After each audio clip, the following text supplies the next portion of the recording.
tem funcionalidade. Exemplo, no caso do sistema hidráulico preventivo. Nem todo sistema tem bomba de choque, mas tem a previsão de um item específico para conferir a bomba de choque. Se não existe, a gente marca que não se aplica. Por favor. Aí o vistorador ele pode ou imprimir cada um desses checklists, levar para a vistoria e fazer isso com papel impresso e depois relatar, ou uma opção que a gente encontrou foi fazer isso através de um aplicativo. O Google ele dispõe de um aplicativo para checklist gratuito lá, que é o Google Keep. Nós pegamos e transcrevemos todo o checklist para o Google e compartilhamos com todos os historiadores. Qual que é o problema que existe nisso aí? Ele, ao final, ele vai ter que pegar dos itens que restaram e transcrever isso ainda ou para o papel ou para o próprio sistema. A nossa visão de futuro é, após a revisão do checklist, que nós estamos programados a fazer em setembro, trabalhar na melhoria do nosso sistema para que ele faça isso direto no nosso sistema, ele vai marcando item a item, os itens que sobraram ele salva e já emite um relatório direto para o cidadão lá que está aguardando a nossa vistoria. Por favor. Voltando à parte de procedimento. Especificamente em relação ao licenciamento, deverão ser cumpridos na sua integralidade. Então, respeitando as condições de conforme, não se aplica. E terão aplicabilidade imediata após a publicação da norma, para licenciamento, edificações e área de risco, seja para projeto técnico e processo simplificado. Então, processos novos, que está entrando em licenciamento agora, segue o checklist na íntegra. Foi o que a gente falou, tem que seguir a norma atual. Salvo se o projeto foi aprovado com a norma antiga e ainda não licenciado. Então, nesses casos, pode existir alguma situação em que o checklist está dizendo uma coisa e o projeto está dizendo outra. Nesses casos, o que eu faço? A gente pegou e colocou na própria norma dizendo se há divergência entre o projeto técnico aprovado e o checklist, siga o projeto. E basicamente, em todo o checklist que a gente fez, quando tem projeto técnico, o projeto técnico é segurança jurídica tanto para a nossa corporação quanto para o ente privado. A gente está dizendo, siga o projeto. Não vá questionar o projeto na obra. Não sei se acontece aqui, mas lá tem muito vistorador que quer dar uma de analista de projeto na obra. Está o projeto aprovado, ele não, isso aqui está aprovado errado. E acaba exigindo do cidadão que cumpra conforme o que ele pensa. E o que a gente está dizendo bem claro aqui é, siga o projeto. Ah, e se tem alguma dúvida em relação ao projeto? Procura o Centro de Atividades Técnicas, vai verificar a dúvida conosco. Não tem que ficar exigindo do cidadão algo diferente que está no projeto que nós aprovamos.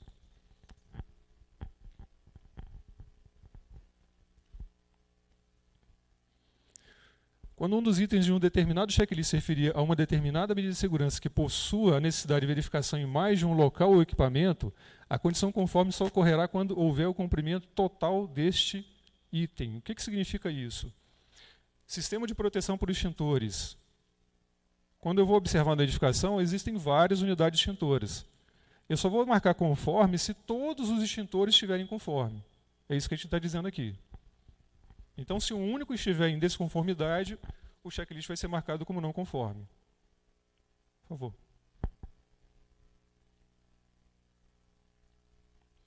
Edificações e áreas de risco possuem um projeto técnico aprovado atendendo a normas técnicas divergentes ao proposto nesse checklist, contudo sem o devido licenciamento, deverão atender na íntegra as condições do projeto. Foi o que eu acabei de falar, né? Próximo. Pode passar. Caso não haja o cumprimento integral de algum dos itens do checklist de renovação do licenciamento, que é o nosso calo, e estando este item não conforme, não previsto em projeto técnico ou não previsto em documento formal, eu acho que no anterior eu pulei, né? Só um pouquinho, volta no anterior. O que a gente falou? O que pode acontecer quando a gente vai fazer a renovação? Eu tenho um determinado item que não está em conformidade com o checklist, mas existe dentro do projeto algum documento que autoriza ele estar daquele jeito. Um exemplo, ele foi aprovado com a escada que tem menos do que 1,10 m. Na vistoria está pedindo para verificar se tem a largura mínima exigida pela norma. Eu vejo que ele não está atendendo o que a norma está pedindo, mas dentro do projeto existe um parecer técnico de uma comissão ou de um oficial que aprovou aquilo. Então, se tem um documento formal aprovando aquilo, ou tem uma norma antiga que autorize aquilo, vale o que está no projeto. Agora, caso eu chegue no local e encontre alguma coisa divergente do que está no checklist, e não tem nenhum documento formal aprovando dentro do processo dele, ainda a gente abriu uma lacuna para que uma comissão técnica da unidade local possa avaliar aquele caso, verificar se não há um risco significativo e, se não há risco significativo, que ele aprove aquilo em desconformidade com o checklist. Fazendo isso, é emitida um parecer de uma ata da comissão, esse documento passa a fazer parte do processo. Para quê? Para que nos próximos itens ele já tenha um respaldo formal do descumprimento da norma.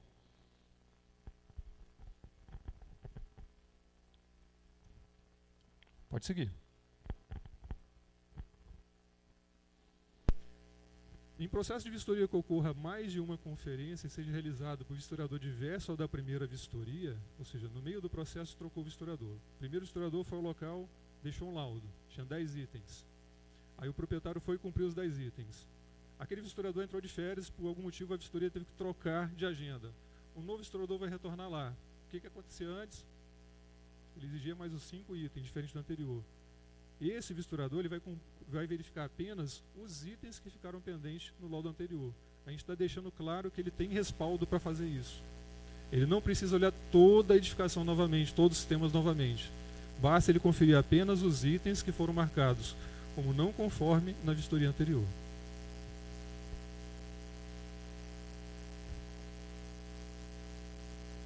No âmbito da vistoria técnica, serão aceitas pequenas alterações que não descaracterizam o projeto que é aprovado e que nem impliquem divergência superior a 5% entre medidas lineares ou medidas de área, medida quadrada.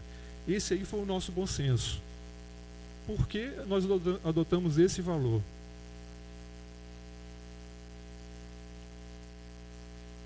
Qual o tamanho do bom senso do vistoriador aqui em Santa Catarina? Existe algum respaldo que dê esse percentual de erro? Ou vai de acordo com cada um? Ou é a norma corta reto, né? De onde veio esse valor? A Prefeitura de Vitória, que é a nossa capital, ela já adota para as obras da Prefeitura exatamente esse texto, né? Que é uma margem de erro de 5% entre o que está aprovado no projeto e o que foi executado em obra. Isso é baseado no novo Código Civil.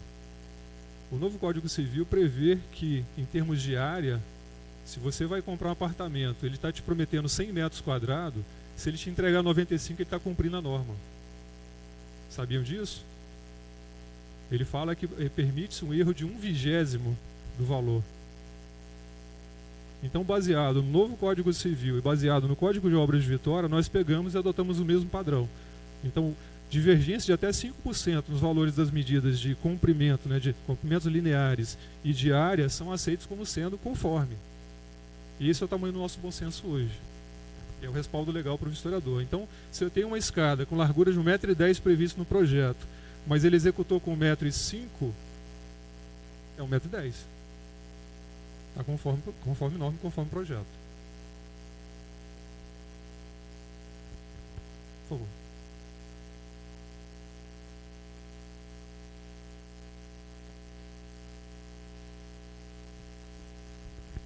Esses checklists nossos, eles foram criados numa época que a gente tem um receio muito grande em relação ao Ministério Público. O que foi feito? Nós detalhamos bem cada item no checklist.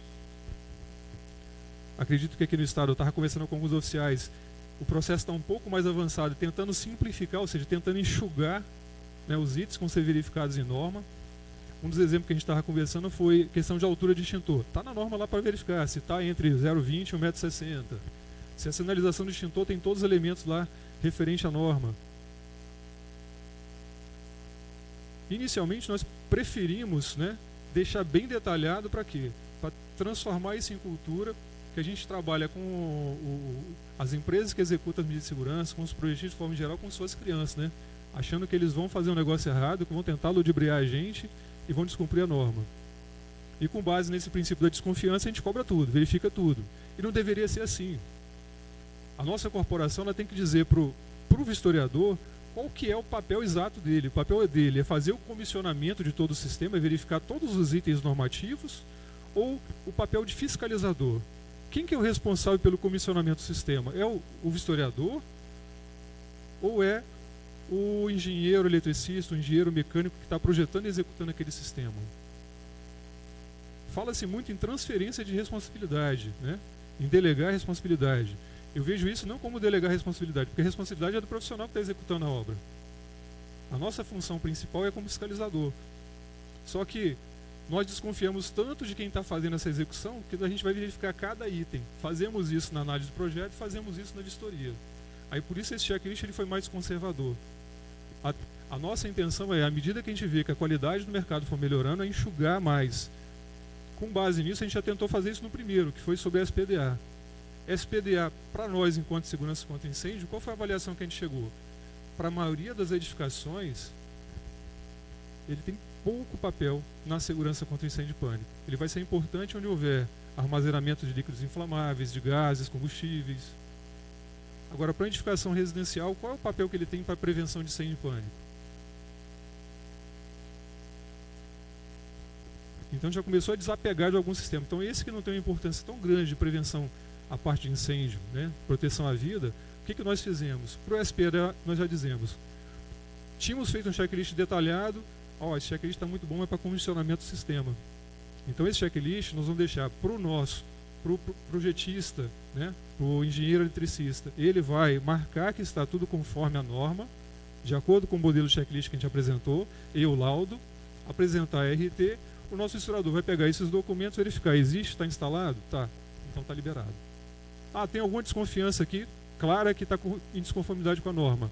Relata isso, manda para o centro, a gente vai avaliar, se confirmando isso, a gente manda para o CREA para avaliar a atividade do profissional. O CREA homologando que houve erro, nós vamos pegar e aplicar ao profissional o poder de polícia que a gente tem, de notificação, multa, suspensão de cadastro e o que está previsto na norma. A nossa visão de futuro é fazer isso com outros sistemas preventivos. É o checklist que está ali preparado hoje para o nosso historiador ir conferir item a item, passar para o responsável efetivo pela obra, né, por aquele sistema preventivo, e nós simplesmente verificarmos o seu funcionamento e se tem o profissional responsável. Mato Grosso do Sul adorou o nosso checklist, ele falou que já vai fazer isso lá, passando para os profissionais. O profissional responsável, o responsável técnico, assina o checklist, dizendo que está ok, mais a sua ART ou RRT, eles já vão liberar. Eles já deram um passo à frente da gente. Nós elaboramos a parte inicial do checklist e eles avançaram. Por enquanto, a gente vai ser um pouco ainda conservador. Nessa revisão que a gente vai fazer em setembro, esperamos que para o checklist de renovação, a gente dê uma enxugada bem grande. A ideia inicial era detalhar tanto para não deixar dúvida nenhuma para o nosso historiador daquilo que ele deveria observar.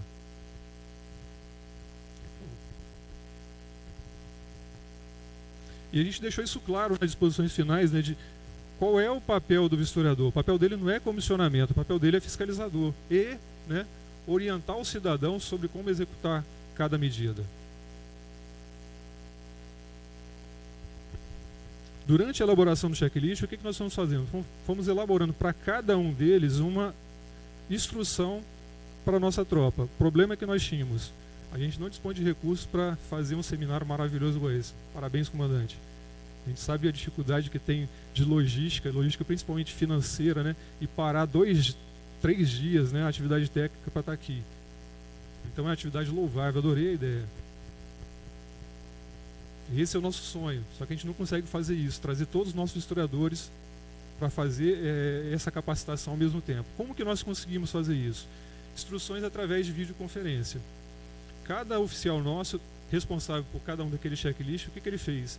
Ele criou um pequeno vídeo tentando explicar cada um dos itens do checklist dele, disponibilizamos isso através do YouTube, o canal nosso do Bombeiro, e marcamos um dia específico para falar sobre cada um deles para tirar dúvida. Isso tentando levar direto para todas as SATs a informação direto de quem está produzindo, para não ficar aquele telefone sem fio e chegar lá na ponta da linha uma informação bem distorcida. Então, além da videoconferência que a gente fez para tirar dúvida, existe para cada um deles um vídeo caseiro. A qualidade não é das melhores não, mas a intenção era justamente tentar pelo menos passar a informação direto da fonte. Isso ainda está disponível, quem quiser pode acessar o nosso site, para cada um dos sistemas existe o vídeo lá.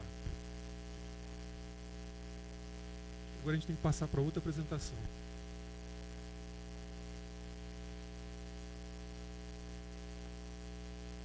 Pelo tempo que a gente está aqui, a gente não vai conseguir falar de todos os checklists. Vou pegar apenas um exemplo dele, né, se abrir ali,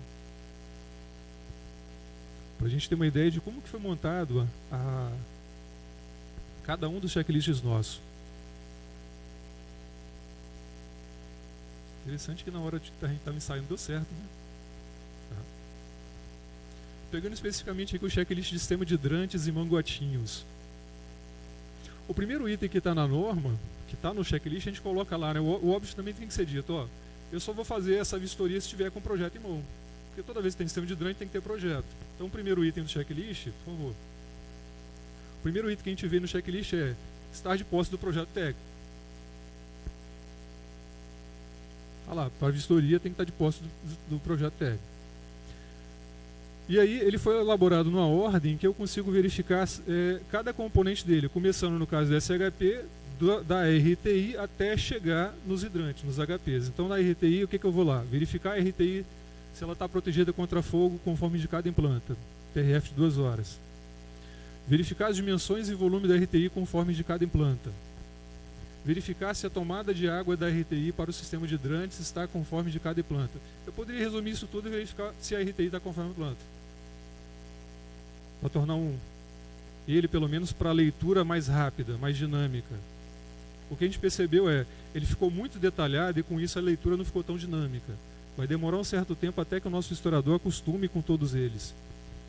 Na versão que a gente colocou no Google Keep, a gente tentou colocar pelo menos a redação de cada item desse de forma mais resumida, para que ela seja mais objetiva e dê mais celeridade ao processo. Mas na norma, nós mantivemos na norma ela bem detalhada, para, em caso de dúvida, você sabe exatamente o que a gente está pedindo. Pode passar, por favor. Pode adiantar para a gente passar para a próxima página. Ele vai colocando item por item. Nas apresentações a gente tentou colocar visualmente, né, para mostrar o que a gente está querendo, para não ficar nenhuma dúvida ainda.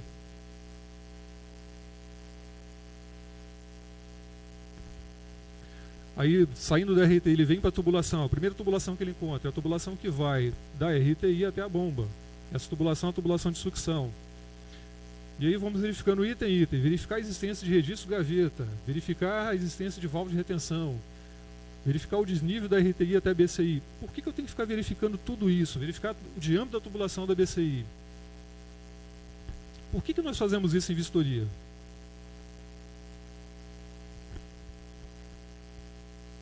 No Espírito Santo, a gente verifica ainda na análise de projeto se o cálculo da bomba do sistema todo está conforme norma. A gente verifica cálculo. E para isso eu preciso do diâmetro da tubulação, porque se ele alterar o diâmetro da tubulação, reduzir esse diâmetro, ele vai implicar em maior perda de carga e o cálculo vai perder o seu valor, vai ter que refazer esse cálculo, esse redimensionamento. Mas se eu conseguir, na prática, verificar se o sistema atende vazões e pressões requeridas por norma, eu consigo eliminar na análise de projeto essa fase e consigo evitar na vistoria também essa fase. Eu posso simplesmente eliminar tudo isso. Basta que tenha o sistema lá funcionando, tenha os elementos principais que eu preciso conferir, mas eu não preciso mais verificar diâmetro de tubulação. Vai me interessar qual é a potência da bomba, se a vazão vai funcionar? Mas hoje eu ainda preciso conferir isso, porque a gente está amarrado na análise de projeto e eu ainda não consigo verificar. Então nós estamos seguindo no sentido de que estamos adquirindo equipamento para medir pressões, medir vazões e com isso eliminar vários itens desse checklist, tornar ele mais simples, tanto de vistoria quanto de análise de projeto.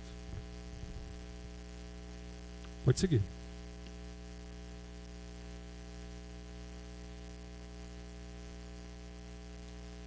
Então, após a tubulação, é verificar a questão das bombas, aí pede para verificar se ela está em conformidade com o que foi especificado no projeto, se tem altura manométrica, se a curva dela, né, atende a condição de curva da altura manométrica e a vazão exigida mínima, se a potência do motor da bomba está conforme especificado em projeto. E aí vai seguindo. Se ela tem um painel lá que está muito bem identificado. Por favor. E aí seguem vários outros itens, tudo sobre bomba, quando a gente poderia passar isso tudo e simplesmente testar se o sistema está funcionando ou não. Verificar o funcionamento, se está atendendo a norma. Pode passar. Pode seguir tudo isso aí, vamos adiantar. Não vale a pena a gente ficar item por item não, porque isso aí o que a gente fez? A gente pegou a norma e transcreveu para cá os itens principais que a gente via como importante. Tem muitos itens desses que a gente pode descartar, né? Não são tão importantes para o funcionamento do sistema. E a gente espera rever isso agora em setembro. E aí passa especificamente para os hidrantes de parede a verificar se eles estão conforme a posição indicada em projeto, verificar se estão cobrindo toda a área do pavimento, aí ele estica a mangueira para ver se vai dar toda a cobertura. Também isso seria desnecessário, já que eu verifiquei se isso está na fase da análise de projeto. Verificar se os hidrantes estão desobstruídos. E aí segue mais um monte de itens relacionados aos hidrantes. Os componentes estão lá dentro, tem todos os requisitos necessários, você atende todos os aspectos normativos da caixa de mangueira. E aí vai, por favor, adianta. E aí entra especificamente na sinalização do hidrante de parede. Aí pede para verificar pictograma de sinalização, se é compatível com a NT14. Aí é verificar se o tipo utilizado ali, né, indica corretamente. Se ele indica apenas a caixa de mangueira, se é um sistema de magotinho, ou se é só a tomada de água que está naquele ponto. E... volta, por favor, só um pouquinho. Na primeira versão que a gente fez, a parte da sinalização, em cada sistema tem a sinalização dele correspondente. O que a gente verificou? Bom, eu tenho um sistema de sinalização de emergência, que não é só a saída. A gente pegou e retirou isso aí já, nessa revisão que a gente está fazendo, e vai ficar tudo apenas sinalização. Então, quando eu olho o sistema de hidrante, vou olhar só a parte do sistema de hidrante. A sinalização do sistema de hidrante vai estar na sinalização de emergência.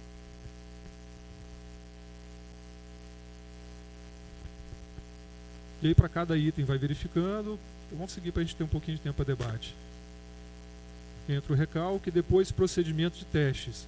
E ele detalha como a gente vai fazer o teste. Porque cada bombeiro fazia o teste diferente. E a grande maioria fazia o teste diferente daquilo que era preconizado na análise de projeto, aquilo que a norma falava.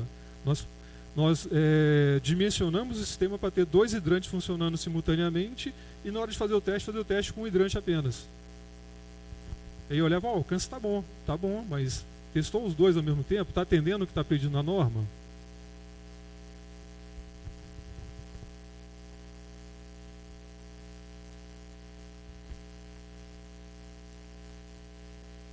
Bom, aí ele vai falar sobre cada item. Eu acho que a gente fica sendo muito repetitivo falando de item por item do checklist. Era mais para ter como exemplo de um dos checklists que a gente tem, que é o sistema de hidrante magotinho. No final ele vem pedindo a documentação, aí fala sobre o que eu preciso ter na documentação. Não é só ter RT, tem que ter RT. O que vai estar dizendo a RT? Tem que estar atendendo, no nosso caso, a NT15. Se for sobre gás, ele vai dizer, tem que ter no campo observação que a rede interna foi em conformidade com a NBR 15526. No caso do SPDA, tem que ir lá constando que foi executado conforme NBR 5419. E aí vai. Então nós dizemos exatamente quais são os documentos e o que tem que ter em cada documento. E quando couber, ainda existe o laudo complementar. No caso da rede de gás, ele vai vir com o laudo complementar, que é o laudo de estanqueidade. O laudo de estanqueidade, se for a instalação, o laudo completo indicando cada item que foi feito ali, inclusive se a tubulação que não está aparente não está passando em um local fechado que possa gerar atmosfera explosiva. A gente não consegue ver isso. O bom da gente escrever é que a gente diz exatamente o que vai ser verificado. Qual é a parte ruim? A parte ruim é que não tem mais bom senso. O bom senso é aquele 5%. Tem que atender a todos os itens. Se não atender a todos os itens, eu não posso liberar. Isso tanto para a gente quanto com o profissional que está executando. Agora que tem um laudo para ele lá dizendo que não pode estar passando em tal local, que o teste de estanqueidade foi feito em toda a rede, na rede primária, na rede secundária, até no ponto de entrega na residência, tem muitos profissionais da área de gás que já estão com receio de fazer isso, porque a gente descobriu que os testes de estanqueidade na renovação era feito até o medidor. Do medidor até a residência eles não faziam teste. E a norma fala que tem que ser em toda a rede. Então, com o checklist, alguns problemas também foram verificados e vão ter que ser corrigidos. A gente tem um tempo ainda agora para perguntas, né? Caso alguém tenha alguma para poder fazer.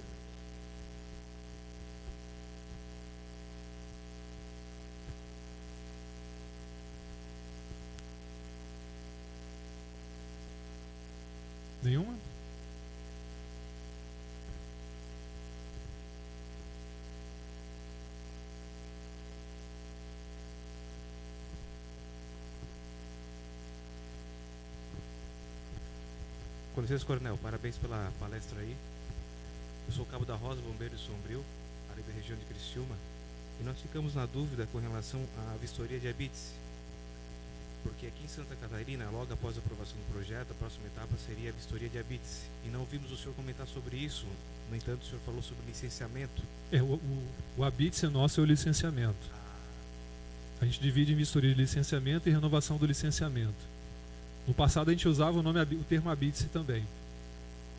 A nossa preocupação principal com o checklist foi com a vistoria de habites, foi com a vistoria do licenciamento, a primeira vistoria. Ele foi bem detalhado para que a primeira vistoria seja bem feita. A de renovação, se o sistema foi bem instalado, é basicamente manutenção, não precisa ficar conferindo muitos itens. Só que os nossos oficiais, como foram apertados no prazo lá pelo comandante, eles praticamente repetiram o checklist de licenciamento na renovação. A gente deve dar uma enxugada boa no checklist de renovação agora. Só a critério de curiosidade, né, no caso do habites, que é o licenciamento, para projeto técnico, lá basicamente quem faz é o oficial. Os sargentos fazem de alguns projetos mais simples, o habites. Os 4 níveis são o nível 1, que é soldado, nível 2 cabo, nível 3 subtenente sargento e o nível 4 oficiais para vistoria. Os níveis 1 e 2 basicamente são um processo de renovação de processo simplificado. O nível 3 é a renovação do projeto técnico e habites de alguns projetos menores. E o nível 4 é o habites do projeto técnico. Uma segunda dúvida aqui também, coronel. O senhor sabe qual é a demanda diária de vistorias que alguma unidade tem ou que o vistoriador é encarregado diariamente? A gente estipula como meta para que eles façam diariamente, é uma vistoria nível 4, são 4 vistorias nível 3 ou 8 vistorias nível 1 e 2, que tem basicamente o mesmo tempo de resolução. Ao total no estado, ano passado, foi feito em torno de 76 mil vistorias. Em algumas unidades, o que os comandantes de área fazem? Se as vistorias estiverem dentro do prazo regulamentar, ele cumprir essa meta diária, né? Ele tem 5 dias para fazer essa meta. Se ele atinge a meta dele diária em 4 dias, um exemplo, ele deveria fazer 8 vistorias por dia. Em 5 dias daria 40. Se ele fizer isso antes da sexta-feira, a sexta-feira ele tem a sexta-feira de folga. Muito bom.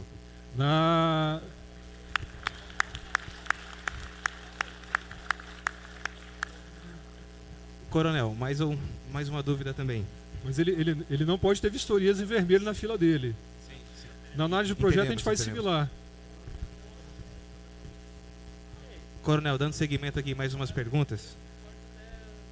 Quando uma edificação se submete a uma vistoria e não consegue lograr êxito em obter o licenciamento imediatamente após o vistoriador concluir a etapa de vistoria, é emitida alguma autuação, uma notificação, algum documento que obrigue ele no determinado prazo a cumprir aquelas exigências pendentes? Como que acontece hoje, né?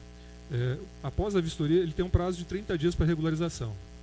Se ele não fazer essa regularização nos 30 dias, ele cai no sistema nosso na rotina de processo ocioso. O que é essa rotina de processo ocioso? O sistema escolhe aleatoriamente aqueles que estão irregulares e encaminham para fiscalização.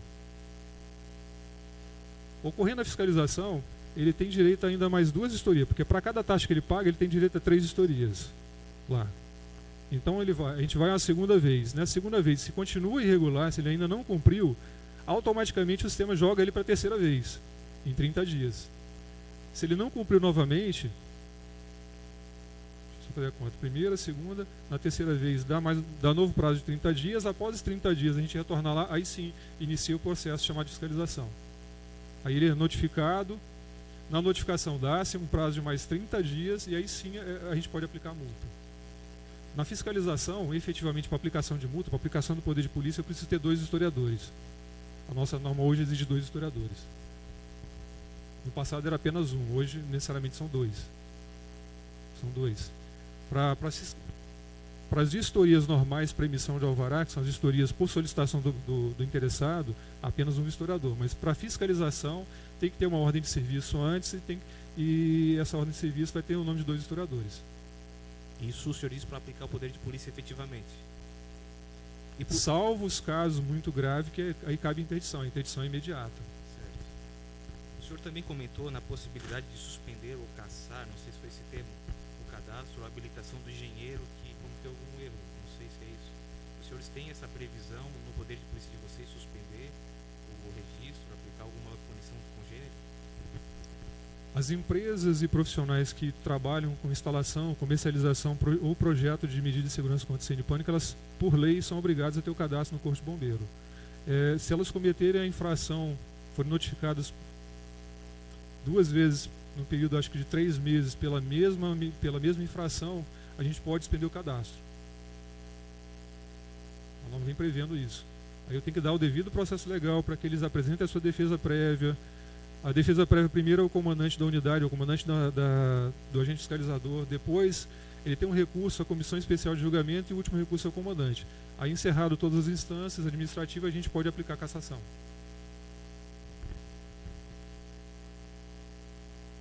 Mais perguntas?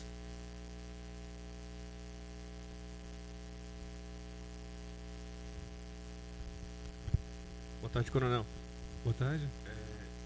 Considerando a facilidade e a velocidade que a gente tem utilizando esses checklists, o Corpo de Bombeiros do Espírito Santo chega a aplicar profissionais, ou não profissionais, mas os bombeiros que são da guarnição para a realização de vistorias, ou continua sendo apenas aqueles bombeiros que trabalham na atividade técnica que realizam?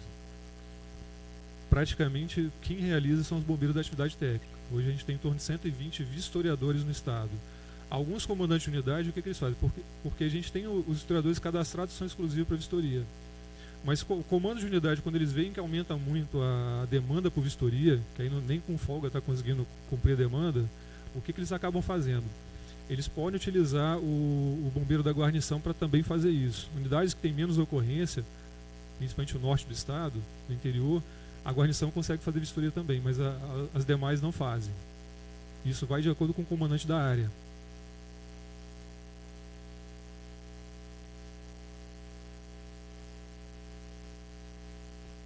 Mais uma pergunta? Boa tarde, coronel Cabo Bertoldi. Como ficou a relação do tempo da vistoria antes e depois da implementação do checklist? Ele aumentou bastante. A gente esperava que ele aumentasse. Já era esperado isso acontecer. Primeiro porque a gente demora um tempo para o vistoriador mudar a rotina dele. É o que a gente falava no início lá, a maior dificuldade que a gente vai ter de implementar o checklist é a resistência interna do próprio vistoriador. Apesar da gente ir construindo o checklist ao longo de 2 anos, disponibilizando para que eles começassem a aplicar, eles só foram aplicar efetivamente quando a gente tornou a norma obrigatória. E aí, quando tornou a norma obrigatória, veio a resistência de fazer aquilo e eles não tinham lido. Mesmo a gente disponibilizando vídeo-aula no YouTube, a gente verifica lá a quantidade de acesso que teve. E nem todos os historiadores acessaram as videoaulas. Aí, na hora que vai aplicar, ele não leu ainda o checklist. Ele baseou-se apenas na videoaula, na videoconferência que a gente fez. Ele ainda não está ambientado com isso. Como a gente detalhou demais, ele acaba ficando lento para você ler, que já era esperado. Mas o que a gente esperava com isso? Era implementar principalmente na vistoria do licenciamento, do ABITS. A gente tem um ABITS com mais qualidade, para depois, na hora da renovação, a gente conseguir fazer a renovação mais rápida. Só que ele ficou muito lento. Esse período inicial de abril para cá, a gente tem a vistorias acumuladas. Quase ninguém está conseguindo folgar. Eles não estão conseguindo bater a meta. O que a gente espera é, à medida que for pegando um pouco mais de intimidade com a norma, isso vai virando rotina. A pergunta que a gente fazia para eles é: como é que você fazia vistoria antes? Qual era a sequência que você analisava? Alguns tinham um checklist próprio de roteiro. Agora a grande maioria não tinha.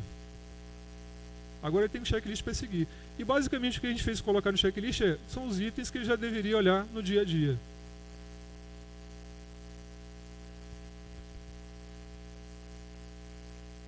Mais perguntas? Acho que o tempo encerrou ali já, né? Mais uma ali ainda? Dá tempo ainda? Vamos bater no papo enquanto isso. Mas a demora aumentou principalmente por causa do checklist de renovação, que a gente não enxugou.